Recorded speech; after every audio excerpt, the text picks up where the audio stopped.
तो चलिए आज बात करते हैं अचार की, उसकी कला और उसके पीछे के विज्ञान की। ये सिर्फ खाने की एक चीज नहीं है, बल्कि हमारी रसोई की, हमारी संस्कृति की एक बहुत बड़ी परंपरा है।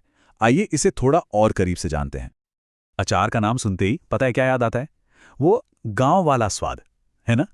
वो स्वाद जो हमारी दादी नानी के हाथों से जार में बंद होकर हम तक पहुंचता था। ये सिर्फ स्वाद थोड़ी है, ये तो हमारी यादें हैं, हमारा बचपन है। तो आखिर ये अचार है क्या? देखिए, ये सिर्फ एक चटपटी डिश नहीं है।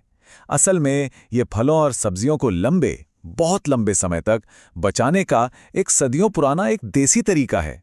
इस प्रोसेस में होता क्या है कि ये चीज़ें खराब होने से तो बची जाती हैं, साथ ही इनमें एक ऐसा ज़बरदस्त चटपटा फ्लेवर आ जाता है जो वाह लाजवाब होता है।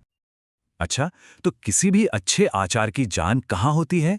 उसके मसाले में। जी हाँ, यही वो मसाला है जो हर आचार को उसकी अपनी अलग पहचान, उसका एक खास कैरेक्टर देता है। तो ज्यादातर अचार के मसालों में ना कुछ कह सकते हैं कि हीरो इंग्रेडिएंट्स होते हैं। ये स्वाद की पूरी कहानी गढ़ते हैं, जैसे कि मेथी दाना, सौंफ, सरसों या राई, जीरा और धनिया।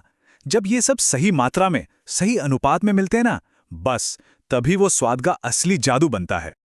और कमाल की बात यह है कि मसाला बनाने का तरीका लगभग हर जगह एक जैसा ही होता है। बहुत सिंपल है।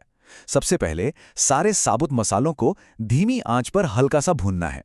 इससे क्या होता है, उनकी जो खुशबू है वो जाग जाती है। फिर उन्हें पूरी तरह ठंडा होने देना है, ये बहुत जरूरी है। और आखिर में उन्हें दरदरा पीसना है। याद रखिए, बारीक पाउडर नहीं, दरदरा। टेक्सचर वहीं से आता है। हाँ, और यहाँ एक प्रो टिप है। कलौंजी, उसे कभी भी बाकी मसालों के साथ पीसना नहीं है, उसे हमेशा साबुत ही डालते हैं। क्यों?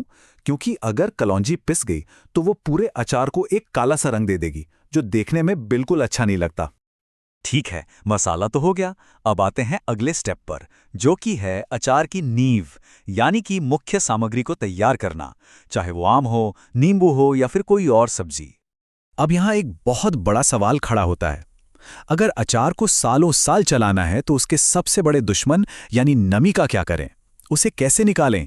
क्योंकि एक बात तो पक्की है, अगर जरा सी भी नमी रह गई तो समझिए अचार गया काम से।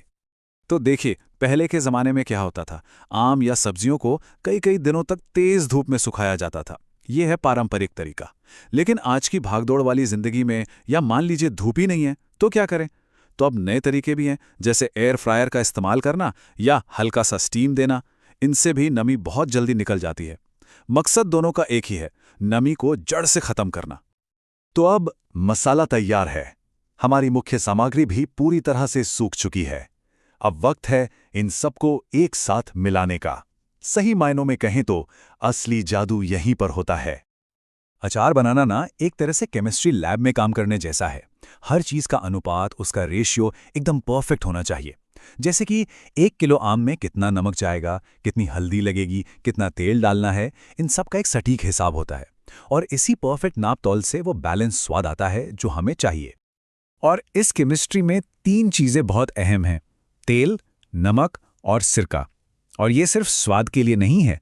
सरसों का तेल, जिसे धुआं उठने तक गर्म करके फिर ठंडा करते हैं, वो एक सुरक्षा कवच की तरह काम करता है। नमक जो है वो नमी खींच लेता है और बैक्टीरिया को बढ़ने से रोकता है। और सिरका, वो खट्टापन तो देता ही है, साथ ही अचार की लाइफ भी बढ़ा देता है। ठीक है, अचार बना लिया, लेकिन काम यहीं खत्म नहीं होता। उसे बनाना एक कला है, तो उसे महीनों और सालों तक संभाल कर रखना ये दूसरी कला है। तो चलिए अब अचार को लंबे समय तक महफूज रखने के कुछ सीक्रेट्स जानते हैं। और अगर सही तरीके अपनाए जाएं, तो पता है अचार कब तक चल सकता है? पूरे 5 साल तक। जी हां, आपने सही सुना, 5 साल या उससे भी ज्यादा।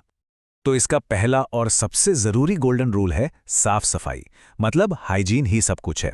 जिस जार में अचार रख रहे हैं वो एकदम साफ और सूखा होना चाहिए। और अचार निकालने के लिए हमेशा हमेशा सूखी चम्मच का ही इस्तेमाल करें। एक गीली चम्मच मतलब पूरे अचार का खेल खत्म। गोल्डन रूल नंबर 2, तेल एक ढाल है, एक शील्ड। हमेशा ये पक्का करें कि अचार के ऊपर तेल की एक लेयर, एक परत बनी रहे। ये तेल क्या करता है? ये हवा को अचार से दूर रखता है, जिससे फंगस लगने का कोई चांस ही नहीं रहता। और तीसरा गोल्डन रूल, धातु से बचें। अचार को कभी भी भूल कर भी मेटल के बर्तन में ना रखें। अचार में जो एसिड होता है ना, वो मेटल के साथ रिएक्ट कर सकता है। इससे न सिर्फ स्वाद खराब होगा, बल्कि ये सेहत के लिए भी ठीक नहीं है। तो हमेशा कांच या चीनी मिट्टी के जार ही इस्तेमाल करें। और अब एक बहुत ही खास, एक पारंपरिक नुस्खा। अचार को जार में भरने से ठीक पहले पता है क्या किया जाता है? जार में थोड़ी सी हींग और लौंग का धुआं दिया जाता है। अरे वाह! इससे सिर्फ एक कमाल की खुशबू ही नहीं आती, बल्कि ये अचार को और भी ज्यादा समय तक बचाने की एक बहुत पुरानी, कारगर तरकीब है। तो देखा, अचार बनाना सिर्फ एक रेसिपी फॉलो करना नहीं है, ये तो विज्ञान और कला का एक खूबसूरत संगम है। ये सिर्फ आम और नींबू को नहीं बचाता, ये हमारी यादों को, हमारी परंपराओं को भी सहेज कर रखता है।